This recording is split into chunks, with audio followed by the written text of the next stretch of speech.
Hubballi Dharwad commissionerate ಹಂತದಲ್ಲಿ ಇವತ್ತು ಒಂದು ಮೀಟಿಂಗನ್ನು ಮಾಡ್ತಾ ಇದ್ದೀವಿ. ಇದರಲ್ಲಿ ಎಲ್ಲ ಜಿಮ್ ಓನರ್ಸು ಮತ್ತು ಟ್ರೈನರ್ಸು ಭಾಳ ಹೆಚ್ಚಿನ ಸಂಖ್ಯೆಯಲ್ಲಿ ಭಾಗವಹಿಸಿದ್ದಾರೆ. ಯಾವ್ಯಾವ ರೀತಿ ನಿಯಮಾವಳಿಗಳನ್ನ ಫಾಲೋ ಮಾಡಬೇಕು ಅನ್ನೋಂಥದ್ದನ್ನು ಅವರಿಗೆ ಹೇಳಲಾಗುತ್ತೆ. ಅದರಲ್ಲಿ ಮುಖ್ಯವಾಗಿ ಅಂತಂದರೆ ಮೊದಲನೇದು CCTV ಫುಟೇಜನ್ನು ಕರೆಕ್ಟಾಗಿ ಕವರೇಜ್ ಇರುವಂಥದ್ದು, ಅದಾದಮೇಲೆ ಸ್ಟೋರೇಜ್ ಇರುವಂಥದ್ದು, that's a four most thing.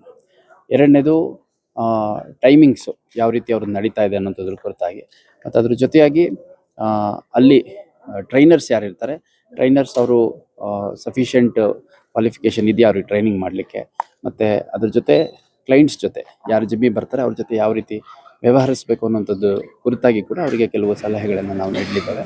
ಮತ್ತು ಎಲ್ಲದಕ್ಕಿಂತ ಮುಖ್ಯವಾಗಿ ಭಾಳಷ್ಟು ಜಿಮ್ ಓನರ್ಸು ಎಸ್ಟಾಬ್ಲಿಷ್ ಮಾಡಿಬಿಟ್ಟು ಯಾರಿಗೋ ನಡೆಸ್ಲಿಕ್ಕೆ ಕೊಟ್ಟು ಹೋಗ್ಬಿಟ್ಟಿರ್ತಾರೆ, ಅವ್ರಿಗೆ ಅಕೌಂಟಬಿಲಿಟಿ ಇರಲ್ಲ. ಓನರ್ಗಳು ಕಂಪ್ಲೀಟ್ ಓನರ್ಶಿಪ್ ಜವಾಬ್ದಾರಿಯನ್ನು ತೊಗೋಬೇಕು ಅನ್ನೋಂಥದ್ದು. ಆಮೇಲೆ ಲೊಕೇಶನ್ಸ್ ಎಲ್ಲೆಲ್ಲಿದ್ದಾವೆ ಅಲ್ಲೆಲ್ಲ ಅಗತ್ಯ ಕ್ರಮಗಳನ್ನು ಕೈಗೊಳ್ಳಬೇಕು ಅನ್ನೋಂಥದ್ದು. ಅದ್ರ ಜೊತೆಗೆ ನಮ್ಮ ಅಧಿಕಾರಿ ಸಿಬ್ಬಂದಿಗಳು ಕೂಡ ಕಾಲಕ್ಕೆ ಭೇಟಿ ನೀಡಿ ಅಲ್ಲೇನಾದರೂ ತೊಂದರೆ ಆಗ್ತಾ ಇದೆಯಾ ಯಾರಿಗಾದರೂ ಅನ್ನೋಂಥದ್ದು ಕೂಡ ಪರಿಶೀಲನೆ ಮಾಡಲಿಕ್ಕೆ ನಾನು ಸೂಚನೆ ನೀಡಿದ್ದೇನೆ.